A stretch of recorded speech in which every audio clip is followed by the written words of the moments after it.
नांदेड जिल्ह्याच्या मुखेड तालुक्यातील प्रकल्पग्रस्तांनी आपल्या प्रलंबित मागण्यांसाठी पाण्यात उतरून आक्रमक आंदोलन केलं।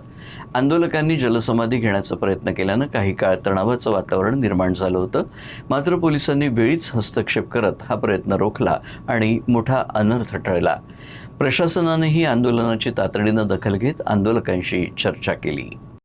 लेंडी प्रकल्पामुळे प्रभावित झालेल्या हंसनाळ आणि परिसरातील नागरिकांनी आपल्या विविध प्रलंबित मागण्यांकडे सरकारचं लक्ष वेधण्यासाठी जलसत्याग्रह आंदोलन सुरू केलं। आपल्या समस्या अनेक दिवसांपासून प्रलंबित असून प्रशासनाकडून त्याकडे दुर्लक्ष होत असल्याचा आरोप या आंदोलनकर्त्यांनी केला आहे। मागण्यांकडे प्रशासनाचं लक्ष वेधण्यासाठी काही आंदोलक पाण्यात उतरले आणि जलसमाधी घेण्याचा प्रयत्न केला। परिस्थितीचं गांभीर्य लक्षात येताच पोलिसांनी तातडीनं हस्तक्षेप केला आणि आंदोलकांना पाण्याबाहेर काढलं। यामुळे मोठा अनर्थ टळला। दरम्यान वरिष्ठ अधिकाऱ्यांनी घटनास्थळी धाव घेत आंदोलकांशी चर्चा केली। अधिकाऱ्यांकडून त्यांच्या मागण्यांबाबत सकारात्मक प्रतिसाद मिळाल्यानंतर स्थानिक नागरिकांनी आपलं आंदोलन तुर्तास स्थगित केलं आहे।